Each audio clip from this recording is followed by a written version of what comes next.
Good afternoon, everybody. It's another day of learning and sharing and understanding some of the most important value systems that Africans like you and myself must adopt on our way into 2018. This is day seven of our value system change agenda, and it has been excellent since we began. And I just had the vision, the inspiration, and the motivation to inspire my friends all across Africa and Nigeria at large on the most important set of values that we need to adopt. And so remember the story I told about my experience in London some years back. The writings of Albert Einstein. Insanity is doing the same thing all over again and expecting to get different results. Insanity. And so I pondered on those words and I made up my mind that if I need change in any area of my life, I've got to do something about that change. And I'm speaking to Christians and non-Christians as well. So like I've been doing, I'm going to make this seminar like 80% very secular. And obviously, my teachings and my seminars are influenced by my convictions as a Christian and as a pastor. So one or two scriptures, one or two religious comments will come in, and when I want to preach and I have sessions of ministration, I will let you know and I will preach. But today it's like a seminar, or let me call it a webinar. I mean, like we call it. So we looked at the value of thanksgiving and gratitude. We looked at the value of quality. We looked at the value of living selfless life, not selfish lives. We've looked at the value of we've looked at 6 different values. This is the 7th day. There are so many of them. I'm almost forgetting them now. 31 of them. But I've got a place where I wrote down everything and I listed everything. So we're going to go through each of these values. And tomorrow and Saturday will be explosive, because we're going to look at spousal abuse. Abuse in marriages, abuse in relationships. Most likely on Saturday. That's an explosive subject, but I just reserve it until Saturday. But today, there is a very important value system that I want us to consider. The reading culture of Africans. The reading culture of Africans. The value system of becoming a passionate reader of books. Now, this is not actually speaking to going to university or going to colleges. That is very, very important. That is very critical. But I'm just speaking to the value system of being a reader. Being a reader. If you don't read books, you haven't started at all. You haven't started at all. If you want to become anything significant in life, if you want to become anything significant in life, you must be a lover of books. You must be a lover of books. And so there are so many reasons why many Africans don't read books. And I have compiled some of those reasons. I am not going to put myself on the scale of number 1 as the best reader of books in the world. But I do read books. I do read books. As a teacher, being a pastor, being a researcher, a consultant, I have to read. And so I read magazines, I read notes, I read social media comment, I read newspapers, all kinds of newspapers. I read books, so I have to be reading just to get my knowledge to the very top of the range. But you don't even have to be a teacher to know that reading is one of the core tenets of success in life. You want to be a great person, you want to be a very great person.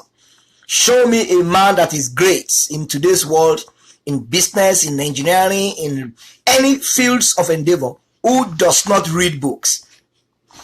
It will surprise you that research has shown that more women read books than men.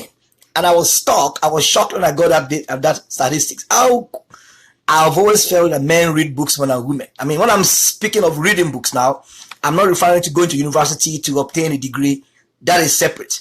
I'm speaking to reading, just having an attitude, a culture of reading, a reading culture. When you go into the plane, if you fly plane regularly, even if you don't fly regularly and you enter the plane, the first set of people you will see reading books are white people. And are white people. So I flew a particular plane from South Africa to Nigeria, 2006, I remember, or 2005.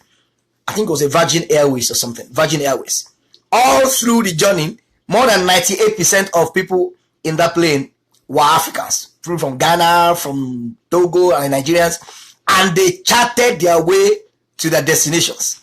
At least as far as I can remember, they were chatting. When you enter the plane, you see a white man pick up a book and read it. It is a cultural thing. Ignorance is something you must never be able to afford. Ignorance is something you must not be able to afford. If they sell ignorance $1, you should not have that money. You must not have that money. People that have been ignorant have paid very dear prices. Ignorance is expensive. The prices people can pay for ignorance are expensive. A man or a woman can be tied down on the same spot for 50 years because he doesn't have knowledge. And so when you are a reader of books, you are setting yourself up for success, for breakthrough, for greatness. So even in the Western world, in America, for example, 72% of American adults read one book in 2015. Now, an average woman reads like 14 books in a year, while an average man reads about 9 books. Not in Africa now, in North America. So, readership looks and seems proportional to education and income. So, there is a research finding that the more educated people are, the higher the tendency for wanting to read books. And the less educated people are, the lower the chances, the lower the tendency for a drive towards reading books. And then they did another research and said the higher the income a man or a woman earns, the higher the chances of liking or wanting to buy books. So poverty and readership are connected. They are connected. So I'm going to take you through some very, very, very, very, very, very important factors and principles that will help you to develop a very strong appetite towards reading books. Books can be very boring sometimes, depending on the kind of books you are reading. There are some books that when you pick them up to read, having read 1 or 2 pages, you get tired and drop them. And there are others that will captivate your attention and grip you until you finish sizable portion of those books. Now in Africa, the 2 countries that are regarded that read books most, the highest level of readership of books exists in Egypt and in South Africa. Now that is a comparative statistics. That is if you combine all the countries in Africa and you begin to measure the number of hours people spend to read books. In Egypt, an average Egyptian spends like 7 hours in a week to read any book, storybook or whatever. That's an average of 1 hour per day. An average South African spends like 6 hours a week to read. They are the highest readers in Africa. Now, I'm not referring to formal education now, where people go to universities to study. That's a different subject entirely. Now, the discovery that researchers, educationists, that they have reached now is this: Africans are now reading less and watching more. Did you hear that? Africans are now reading less and watching more. So Africans, Nigerians, Ghanaians, Togolese, Mozambicans, Chadians, South Africans, collectively, Africans are now reading less and watching more. That is a sad commentary. That is a sad narrative that shouldn't be in our continent and in our respective nations. Africa or any country in Africa will not develop beyond their level of literacy. If you do not love to read books, you will become and remain an illiterate. Now there is a group of people we call educated illiterate. Now you can go to university and have a degree, bachelor's degree, and come out and think you have known everything. You have not known anything. You have just started knowing things. If you have ever gone to university, you will know that the bulk of the things you are taught in school, a time is going to come in your life that you begin to forget most of those things. The knowledge that now drives your life are the personal knowledge that you acquire from your own proactive attempt to read books, to learn from others. Now, when I was in the university during my undergraduate degree years, I studied an engineering course. And I remember a professor telling us that time, in our final year, he said, the half-life of an engineer is 7 years. What does that mean? He said, after 7 years, half of the things we taught you in school, you would have forgotten them. And as of today, which is about 20 years ago now, yes, 20 years ago probably, I have almost forgotten more than 90% of what I was taught for my BSc. Meaning that what have I been using to live my life from that time? The knowledge and the information I have been able to extract from my own personal effort to build and develop myself. Now, there is something they give us in the school. They don't give you wisdom in school. They give you knowledge. And there is a difference between knowledge and wisdom.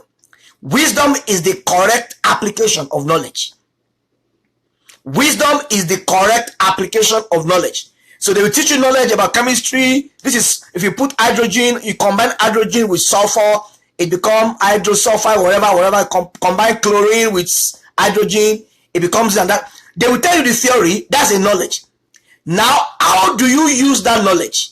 That is what is called wisdom, which is what you're going to get when you leave the school. You're working in different places, meeting different people, reading books. You now begin to glean different types of wisdom from different people, which will form a mass of experience for you that will take you to where you're going in life.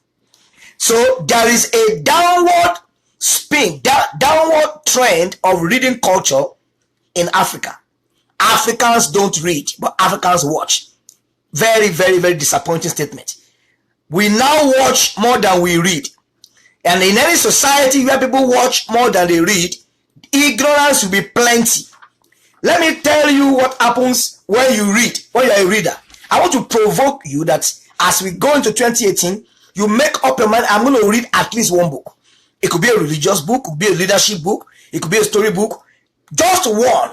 If you can successfully read one book in 2018, you have broken the jinx. There are many people who cannot read 2 pages in a 50-page book.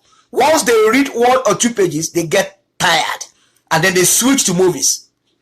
I'm going to tell you some of the factors that actually limit people and discourage them from reading now. When you read, you kill ignorance from source. The reason why many Africans are ignorant is because we do not read. We do not read. We do not read at all. Now, there are different types of reading. Relevant books that will change your mind. Not just reading all kinds of magazines that contain all kinds of junks. When you don't read, you become ignorant. There are no 2 sicknesses, there are no 2 diseases afflicting us in Africa, but ignorance. That is why it is very easy for an average African man to be oppressed, to be manipulated, either by a politician or by a pastor or by his boss, because we don't know so many things. We don't know so many things. Many of our rights and privileges are contained in books, but because we don't read books, sometimes we don't know them. So if you want to kill ignorance, you don't kill ignorance by prayer. If you are a religious person listening to me, ignorance doesn't die by prayer. It dies by knowledge. Ignorance dies by knowledge, not by prayer. You read ignorance out of your life. You read it out. You will read ignorance out of your life. And there are so many books, so millions of books are being published on a month-by-month basis in different fields of endeavor of life. In different fields of endeavor. There is no human being on earth that will not find an interest in a particular endeavor. Your interest could be in drama, could be in literature, it could be in academics, it could be in music, it could be in engineering, it could be in leadership. Something must attract your attention. So you now tailor your attention, you tailor your zeal towards the documents, towards the title of books, the nature of books you like, and you begin to build up your knowledge in that area and read books. When you read, you are on your way to becoming a leader.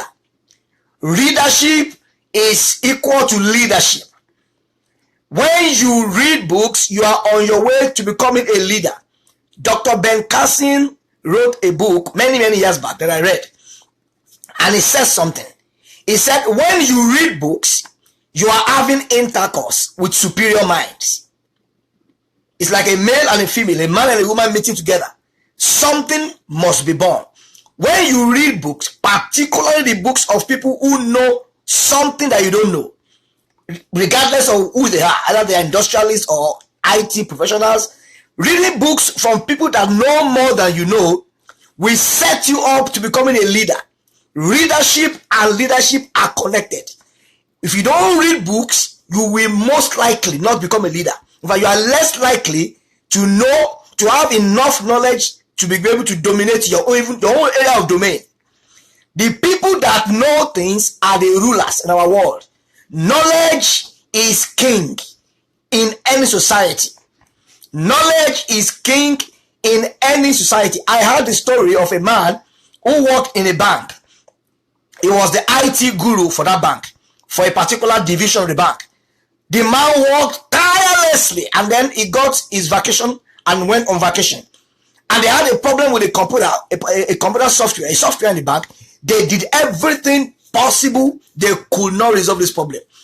They had to call this man. In fact, the man traveled out of the country. They had to call him to come back to the country. They gave him some extra bonus to help them solve the problem. Why? Because the man knew something they did not know. Where did he get that information from? From inside book. From inside book. And I don't want us to get to a point where this proverb will come to pass in our life. If you want to hide anything from a black man, keep it in a book. That should not enter into 2018 with you and I. If you want to hide anything from a black man, keep it in a book. Should remain irrelevant. Should no longer be relevant to us. They should be finding where to hide things, and they will not find where to hide them. If you put it in the book, he will read. Put it in magazine, he will read. Put it under the table, he will read. He will read. When you read, you are sharpening your mind for innovation and creativity. There are millions of books that teach different subjects, different stories, different products in this world.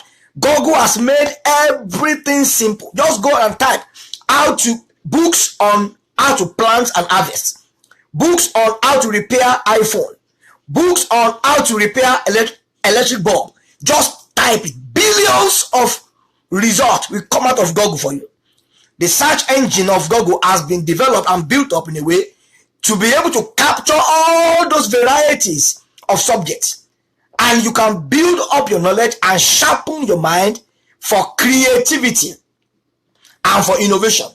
Innovation is to do something new, something that has never been done before. So if you don't read books, when you read books, you are standing on the shoulders of giants. Somebody somewhere has discovered something, has packaged that thing in a book, and is selling it at whatever price that you can afford. When you read that book, the stress involved in going through the rigor of doing research, you don't do it. Somebody else has conquered that mountain. So all you need to do is just go and climb on that mountain and learn from that person. Your mind will be sharpened. Your mind will be sharpened. When you read, it becomes difficult for you to be deceived. Do you want to argue with me this afternoon that the present generation of Africans are not being deceived? Deception everywhere. Politicians will come up and begin to brag and tell you, I'm going to do this for you, and you believe them. We believe them. Some pastors will come up and tell you, bring yellow, bring orange, bring mango, bring this one, mix them together, and you believe them. Why do you think people are susceptible to deception because of ignorance. Ignorance. Now there are other dimensions of deception where people actually are hypnotized and people go occultic to get people hypnotized. I'm not speaking about that one now. I'm speaking about people who are actually using ignorance to tie people down. I am an African and I don't like speaking negatively about Africa, but truth has no other color but truth. So many millions of us are living under the shackles of ignorance. You see people with master's degree and they are ignorant. I have met people with PhDs that are very ignorant. That you have a PhD doesn't mean that you know everything. A PhD only confers on you the authority to be an authority in a particular field. You can't do PhD in every field. You either do, if a PhD is so narrow, PhD is even narrower than a bachelor's degree. In bachelor's degree, you do 20, 30, 40 courses. And you learn from this, learn from that, learn from this. When you do PhD, you pick only one area. Even that area you are picking, you break it down to its minutest detail. And you master it and become a doctor in that area. It therefore means that there are so many other things you don't know that many people know. When you get to a point where you know everything, you have reached the limits. You have reached the limit. Nobody is a fountain of knowledge. Where your knowledge reaches is where someone else's knowledge starts. And so there will be somebody somewhere that knows more than you know. So if you want to keep anybody bound, any group of people bound in captivity for a long time, make sure you hide information from them. When anywhere ignorance is a natural habitat for oppression, for poverty. Anywhere you find ignorance, you find poverty, you find oppression, you find dictatorship. Anywhere you find knowledge and where people are brilliant, you scarcely find poverty there. You rarely find dictatorship there because people know their rights. And if you are beginning to trample and infringe on their rights, they will protest against you. So, being a passionate reader of books. Now, I'm not speaking of volume now. Even if it's only one book you can read in 1 year, read it cover to cover, learn from that book, learn from it, build on it, leverage on it to become a better person. When you read, you position yourself to be read. Did you hear that? When you read, you position yourself to be read. If you don't read published books, you can never be published. If you don't read published books, you can never be published. So if you are thinking, oh, I want my name to be in the whatever record of whoever publishers and whatever, and you don't want to read anybody's books. Now, if you have ever been in academics before, I'm an academic person, you know that when you write a report, you are expected to cite some sources. Peter says this. James says this. Now, if you write a one-page academic report, academic paper, and you submit it to a panel of judges, without any reference to anybody that has written something, they throw it away. They will tell you your work lacks credibility. Who is fueling your thoughts? Who are you reading from? Who are you learning from? So when I write academic paper or a research paper or whatever, I will quote like 50 different sources. I will access different libraries. Harvard Library, Oxford Library. I will look for the best in class. People who have done the best work in the field of electromagnetics. And I will be quoting from them. And then when I submit that paper to someone and they read it, so I am not just speaking for myself. I'm speaking from the minds of people who know more than me. And then I will now get published. That is the process of being published. If you don't read published books, you can never be published. It is a law in our world. Every man that finds his name written on a book and who gets published, go and speak to them. They have consumed hundreds of books. They have learned from so many people. And so let me tell you the reason. Why I'll give you 6 reasons why many of us as Africans, we have poor reading skills, reading culture. I said something when I began. There is a research finding that says that Africans now watch more than they read. Africans now watch more. We watch all kinds of things. We watch movies. Now you see an African man or African woman sitting down in front of a movie and watching comedy and movie for 6 hours or 5 hours. And when you give him a book to read, after going through the first 2-3 pages, he gets bored. He gets bored. Because naturally, entertainment, let me tell you something. Entertainment is very good. Entertainment it has medical and health benefits. When you are entertained, when you laugh, it's medicinal. But apart from the medicinal benefits and health benefits of entertainment and comedy, it has no value again for success in life. It has no value again. Tell me any other value that entertainment and comedy has other than health and medical values, which I appreciate.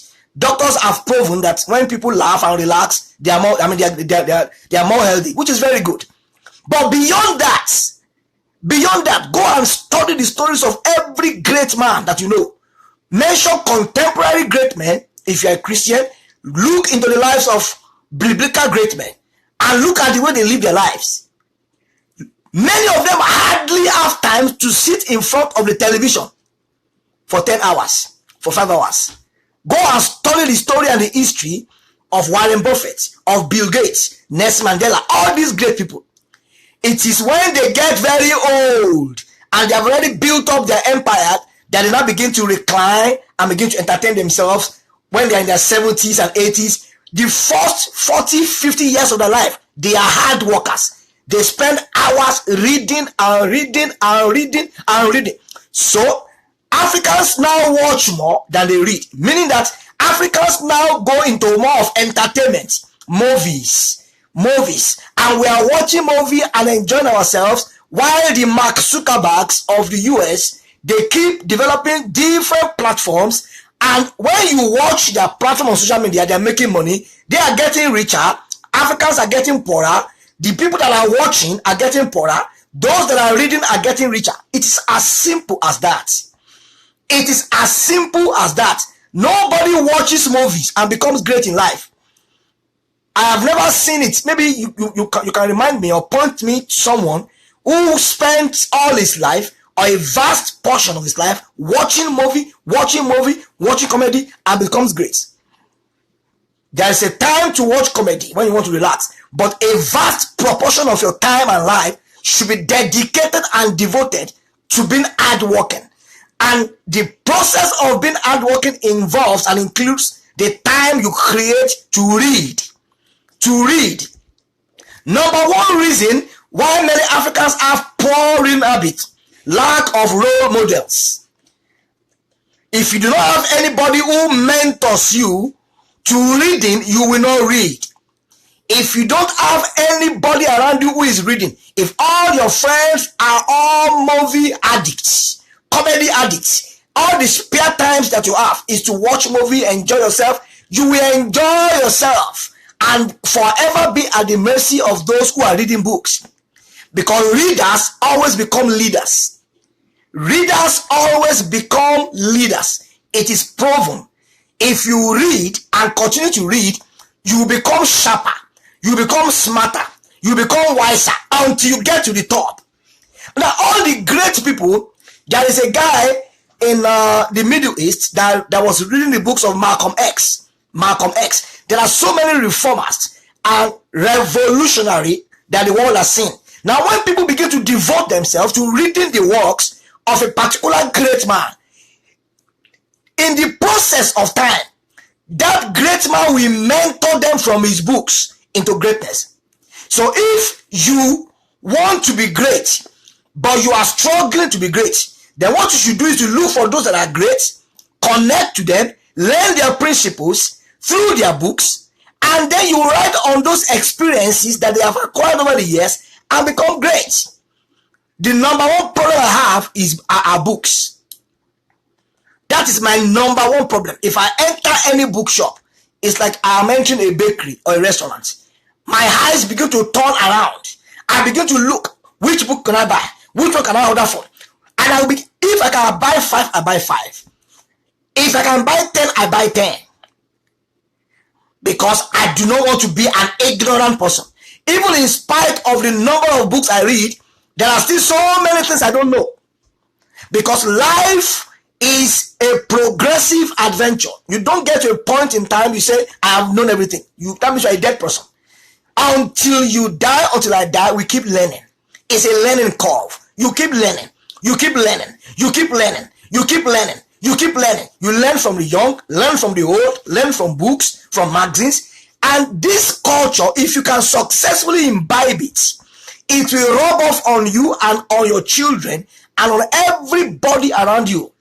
Number two, why do Africans have poor reading habits? Misplaced priority. Number two, we major on the minor, minor on the major. Anytime I enter the plane, I jump on the plane, I look at the white people, they bring out a novel, they start to read. Whether it is a novel or a magazine or a book, they begin to read. They begin to read. And reading habits is not just focused on reading a particular subject. When you have that habit ingrained in your system, anything that is a book, whether it's a magazine or a pamphlet or a flyer, you want to read it. And the more you read, the more you know. And the more you know, the more you grow. It is as simple as that. Number three reason why Africans don't read books: pride. I know everything. I know everything. Why should I buy the books of a man that is younger than me? Wisdom and knowledge have nothing to do with age. There are 75-year-old foolish people and there are 25-year-old wise people. How do people know you are wise and I'm wise? How do you think people measure wisdom? Let me ask you this question. How do you measure wisdom? You measure wisdom by the proofs and results that wisdom generates. So if a man claims to you that he is very, very wise, but he cannot feed his family, he cannot clothe his children, how valuable is that wisdom? He is a foolish man. So when a man tells you he is very, very wise, he cannot control his emotion. He can't control his appetite. He eats in the morning, eats in the afternoon, eats at night, wakes up at 2 a.m. at night and eats. He eats junks in between meals, but he tells you he's wise. You know he's not wise because there is a connection between wisdom and outcome. There is a connection between wisdom and outcome. So if you are wiser than you are today, you will achieve bigger, better, greater results. Because wisdom is proportional to the outcomes, to the results that you get in life, in different areas of your life. So it is a statement of pride for you or for myself to put a barrier. I do not want to read books from this man because this man is younger than me. I can learn from everybody. You can learn from everybody. Africans that allow pride to reside in their heart will not read books. What does he know? I don't know. What can he tell me? There are many things you don't know. Many things I don't know. Many things. Many things. That when you know them, you say, wow, I wish I had known this thing 20 years ago. I have said this statement to myself many times. I wish I had known this thing 20 years ago. Many of us have said the same thing too. I wish I had known that human resource management is a highly lucrative, career. I wish I had known that IT is I would have read computer science in school. I wish I had known that farming is lucrative. I wish I had known that buying stocks would give me money in 10 years' time. I wish I had known that real estate is profitable. I wish I had known. Many of us are saying the same thing now. And the pains of discipline are always lower than the pains of regrets. And they did a research, they measure regret and they measure pain. Sorry, they measure discipline. They put regrets on a particular scale. They put discipline on a scale. And the scale tilted in the favor of regret. When people are regretting something they don't know, the pain is stronger than the pain they would have gone through if they had disciplined themselves to knowing that thing. So there are many things I don't know that as of today I'm saying, oh, I wish I knew this thing 30 years ago. My life would have been better than it is today. That is the price of ignorance. Ignorance always bats regret. Regret bats stagnancy. Stagnancy bats depression. When people are regretting, I wish is a bad statement. It's a bad statement. And I have said that myself many times, but unfortunately, we cannot pull back the hands of time. So because you don't have control over your past, you have control over your future. Now let's start building a stronger future by identifying the correct books that will change our life. We now live in a world where it is very easy. There are Kindle versions of books. You don't have to leave your house. Just go on Amazon and purchase a book. They will send you the soft version in Kindle version, and you read. Some of our phones, if not all our phones now, have facilities that can allow us to read books. A lot of innovations and development. Things are made easier now. There is no excuse for ignorance. There is no excuse for ignorance. The man that does not read is not different from the man that cannot read. The man that does not read is not different from the man that cannot read. They are on the same platform. The man that does not read is not different from the man that cannot read. The number 4 reasons why Africans are very, very, very backward. Not all Africans, some Africans, many Africans. But because I know many Africans are reading now. But I'm speaking to people who are not reading at all, or those who are struggling to read. Social media is the number 1 enemy of an effective reading culture. Oh my God. Social media as advantageous, as beneficial, as valuable as it is for our lives in this generation, it is killing reading culture in the lives of Africans. There are many materials you will never find on social media. In fact, the converse is this. Majority of the nonsense and stupid, immoral information that you will not find anywhere, you find on social media now. The level of distractions that social media have brought into our world is unimaginable. There are just 2 sides of the same coin. It offers value, it offers merits in one side, it offers demerits. So if you have an insatiable appetite, an unquenchable appetite for social media, it will kill reading culture in you. You will not want to read anything. You will not want to read, and majority of the things on Facebook, some of them are junks that have no value and have no bearing with where you are going and where I'm going. I have to flip through my Facebook, hiding these ones. I have had to unfriend and unfollowed a lot of people. Some people have made a career out of posting pornographic materials on and I just have to unfriend them. Sometimes I have to unfollow them.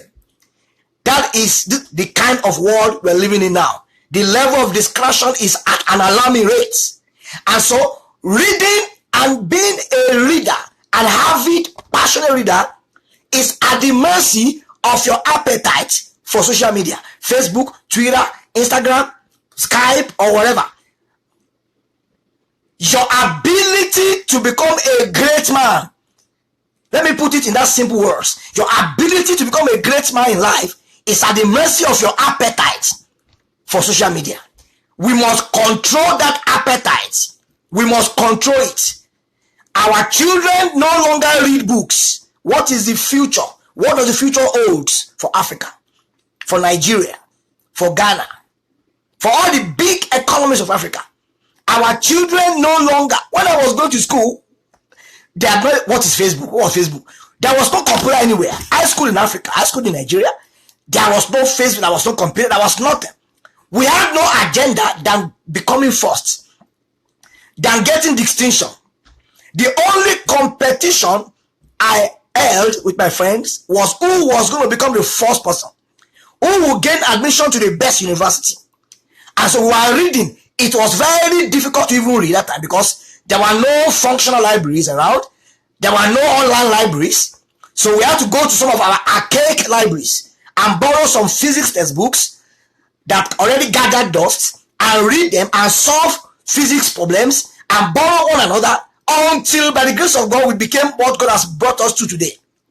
Our children are in a privileged generation, yet the demerits in this society, if not controlled, can ruin the future of our children. So if you are a parent, it is your responsibility to create a reading structure, a reading system for your children, and monitor what they watch on social media and ensure that you filter all the junks out There are many software now that can filter junks on your internet.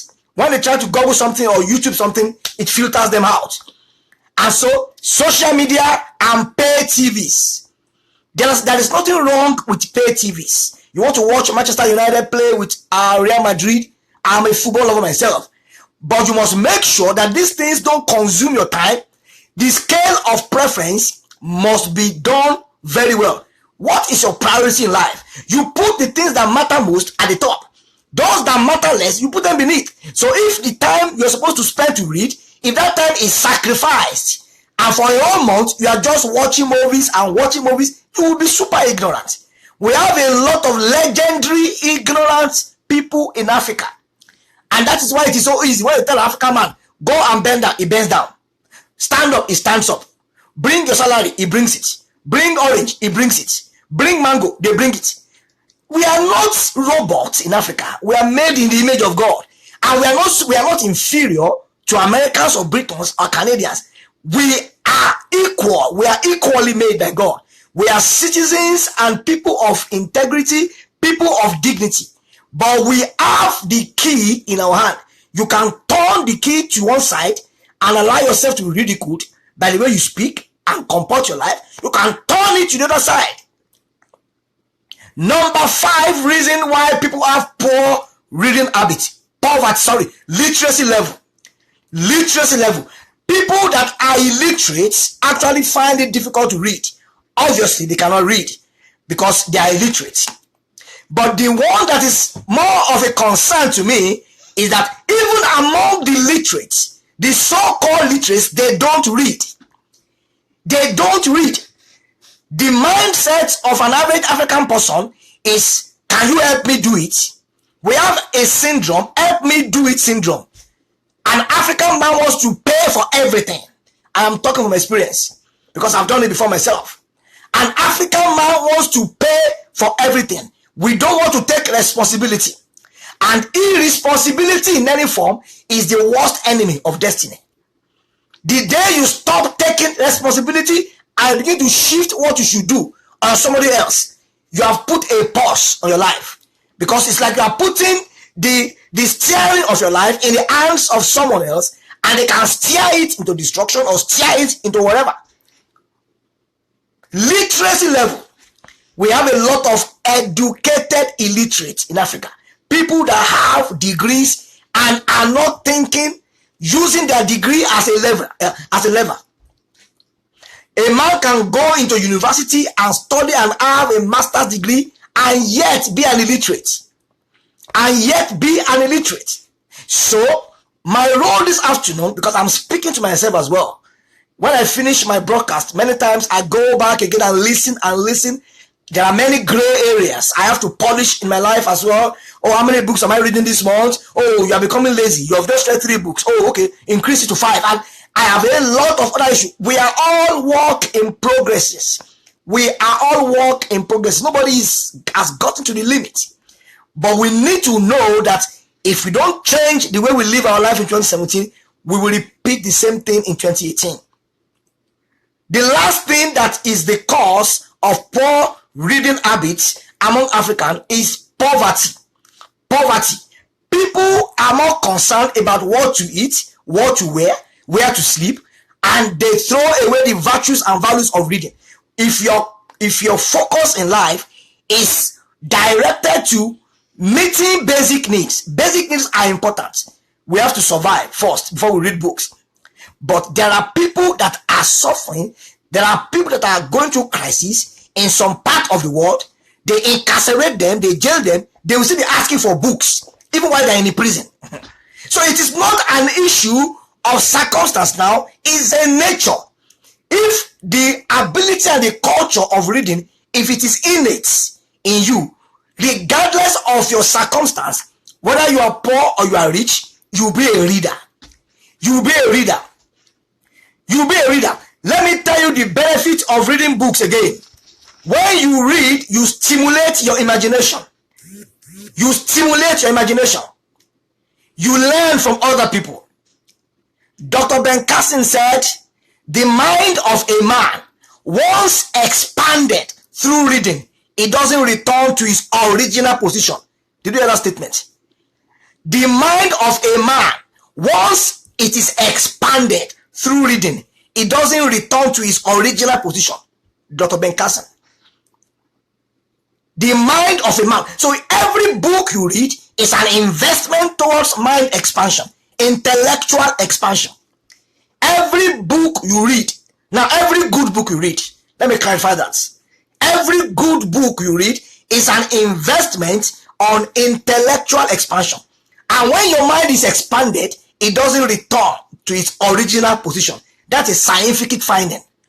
Documented scientific evidence. So the more you read, the further your mind expands. And so your ability to engage in creative reasoning is enhanced. Your ability to be innovative is enhanced. Your ability to be novel is enhanced. So when you see two people with the same degree, finish from university at the same time, and one is succeeding more than the other, check the principles of their lives. Sometimes many of us that are Christians, we attribute these things to spirituality. No, check the principles that guide the affairs of their life. One may be an avid, passionate reader. The other may just be watching. Don't forget the new research finding about Africans. Africans are now watching more than they are reading. What an indictment. Africans are now watching more than they are reading. And any society that has plenty of watchers, oh my God, you know you're going to find a society, you find corruption, you find oppression, you find poverty, you find manipulation. Any society where you find plenty of watchers, people that are just watching movie, watching comedy, they don't read at all. You find corruption, you find poverty, you find manipulation, you find oppression, you find depression in that society. And the converse is true. Any society you see where there are plenty of readers, you find innovation, you find creativity, you find intelligence, you find excellence, you find all kinds of things. And so can we now conclude that the reason why many of our African nations, Nigeria, Ghana, Cameroon, are backward is because we have plenty of watchers. People whose lives are built around just watching. The vast majority of their time is spent watching movies, watching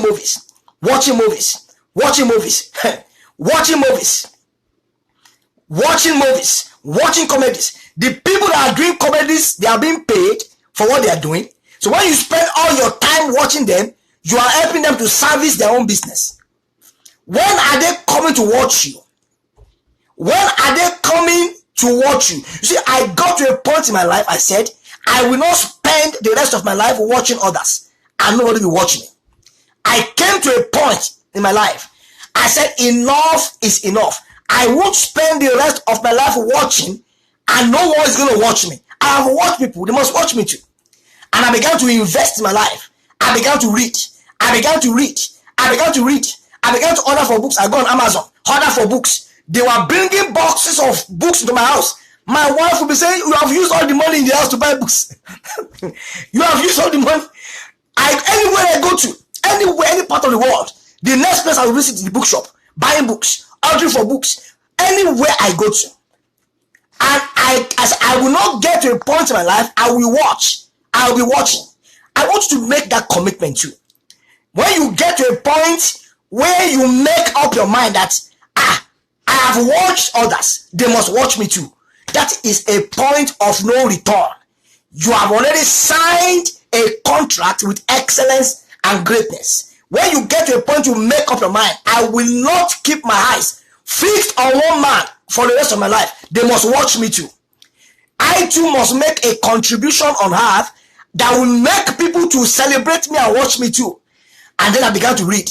And by the grace of God, I began to write books. By the grace of God, the books are gone different parts of the world. I will be getting calls, getting messages. Oh, from Europe, people will read books.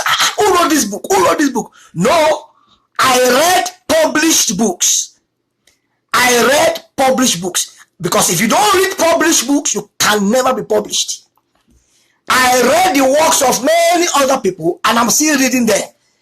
Tonight, I will still read 4 books. I kept reading. I was reading. I was on the floor before, and by the grace of God, God is taking me up little by little. I still have a long distance to cover. I have just started.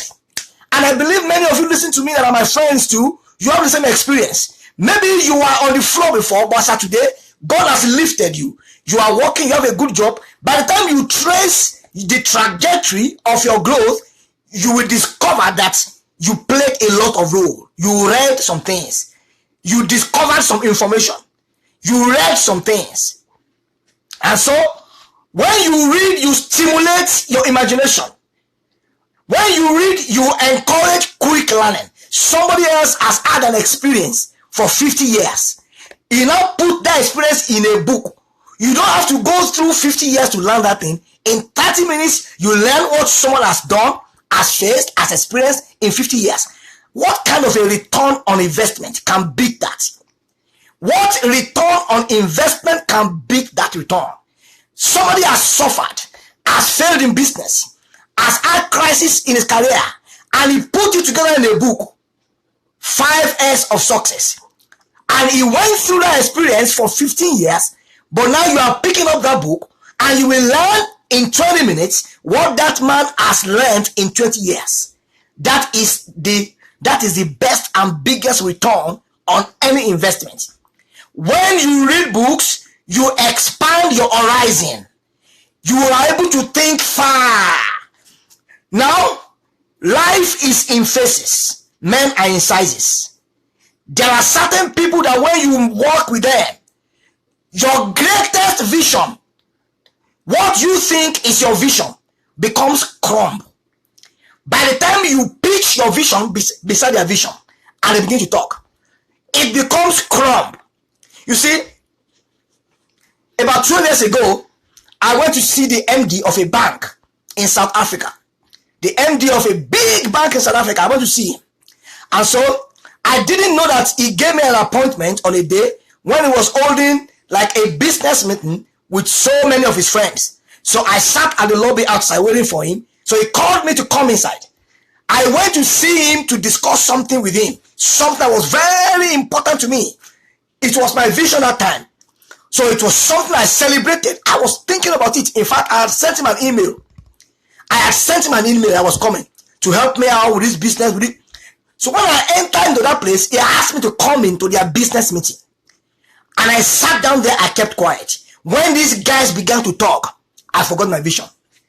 When these guys began to talk, when they began to talk about projects that we were doing, in regional projects, we're going to import so from Jamaica.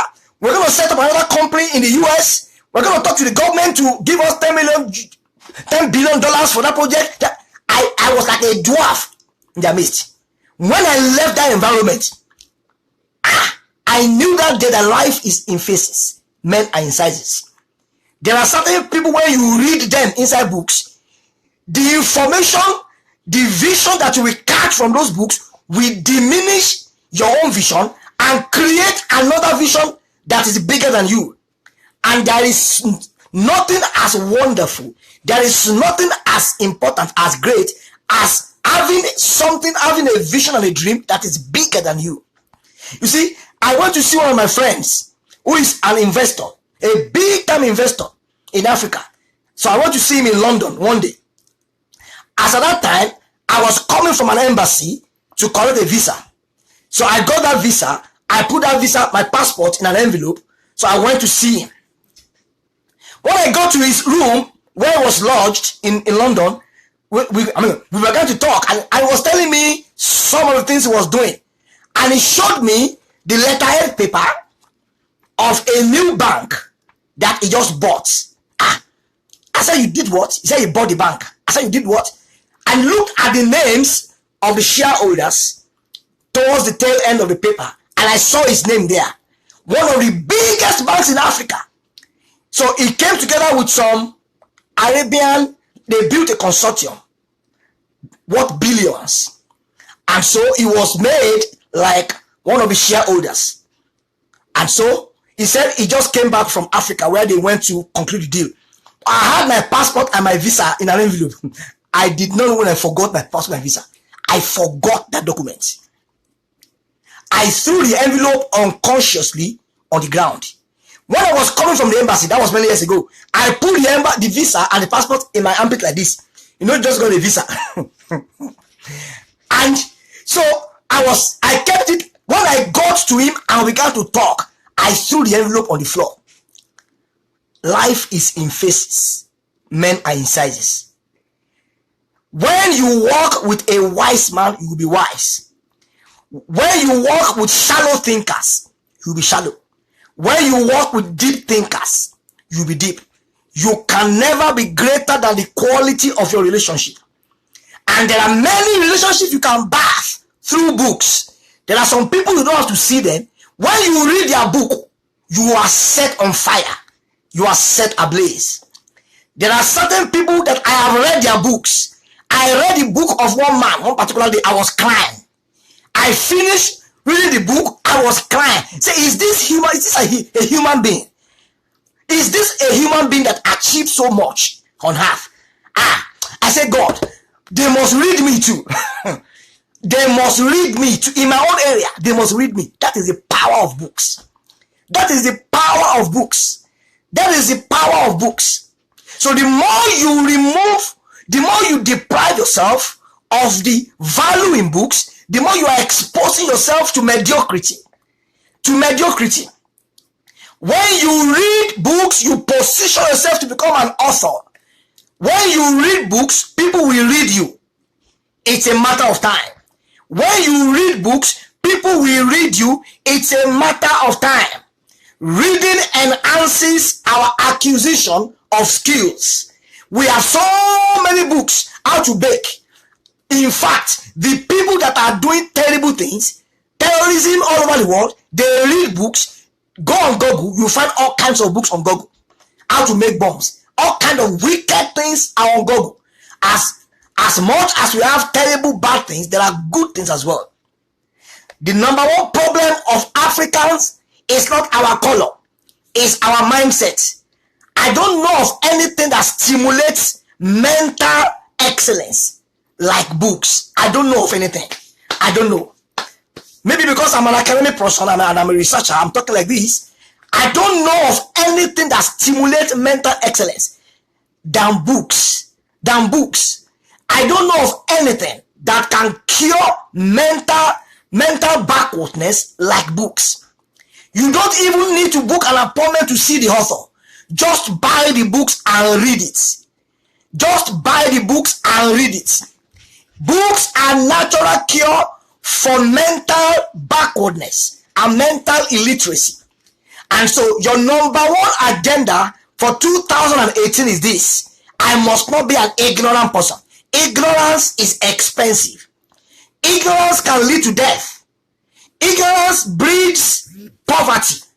Ignorance breeds depression. When you are ignorant, you will be oppressed. Someone that knows what you don't know may oppress you. When you are ignorant, politicians may oppress you. That's why many African countries have been oppressed, because many don't know what their vote means. If you have ever read a book about war, civil war, that broke out as a result of election crisis, you will not give your vote to a man in exchange for money. You will not do it. But when you don't know, you will do it. Ignorance is very expensive. You should never be able to afford it. You must never be able to afford it. I don't want you to get to December 2018 and say, I wish that language is not a good language. I have said it many times. I wish is a language of regrets. I have said I wish before many times. I believe many of us have said the same thing too. We must get to a point we no longer say I wish and get to the level where we say I know. There are two different statements. There is a generation of people that always say I wish I had. I wish I had is a language of failures. It is when a man has failed that he begins to say I wish I had. A man that has succeeded doesn't say I wish I had. He didn't know. He already knew what you know. So I want us to get to a point where we begin to say I know. I planned for it, I did it, I know it will succeed, and it succeeded. When you and I get to that point, no one will be able to deceive us. Politicians will not deceive you, pastors will not deceive you, business people will not deceive you. You will not be a subject of mockery and deception and manipulation, because you are an avid and passionate reader of books. Books are now in many forms. You can get soft copy, you can get Kindle version. It doesn't have to be religious books. Even though religious books have their own value and virtue, there are millions and millions and millions of materials that will change our mindset and change our reading skills and change our attitudes. Everything about an African man has to do with mindset, not color. Not color. White people too are corrupt. White people too do, in fact, some of their violence and crimes are more terrible than our own. But when you pick an average man on the streets, they are leaders. That is why many of them become leaders. And my role this afternoon is to provoke you that you make up your mind that I will read at least one book. I do not want to be an ignorant person. Ignorance is a transgenerational trait. If a father is ignorant, if care is not taken, the children will catch. They will catch that flame of ignorance. And one very bad thing about ignorance is this: it is transgenerational. If I am ignorant, I will infest my children with ignorance, because it is what I know that I will tell them. If I don't know, I won't tell them. So they become ignorant. And the issue is this: every new generation is an improvement on the previous. So if I am ignorant, my children will be super ignorant. And my children's children will be legendary and Guinness Book of Record ignorance. That is why you have to kill ignorance at your level now, so that you're not going to be giving the baton of ignorance to your children. You're going to give them the baton of wisdom, baton of knowledge. So if you are wise and smart, I am wise and smart, and 10,000 Africans scattered across Nigeria, Ghana are becoming wise and smart. Do you know what that will turn to in our nation? We'll be able to make correct and accurate judgments. You vote for the right person.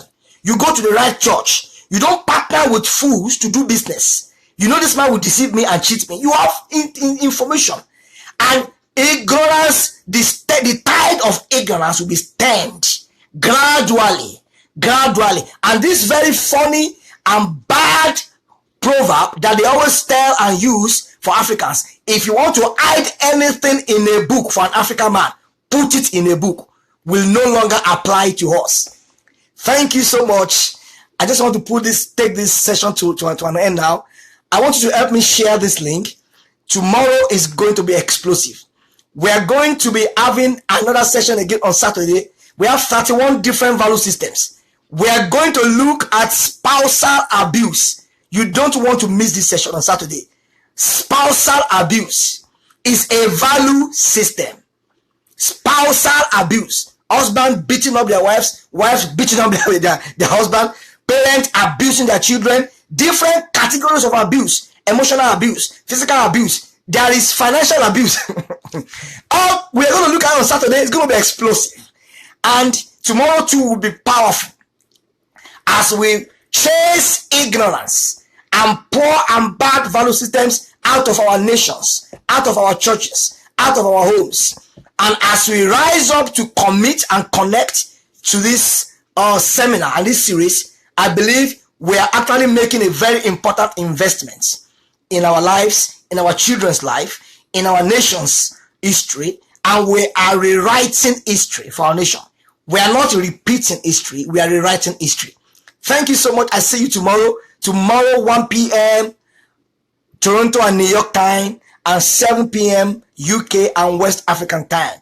Tomorrow is going to be explosive. If you have learned anything here, please invite your friends to connect with this broadcast. It runs until the 31st of December. I don't do broadcast daily. I do broadcast once a week because of my schedule.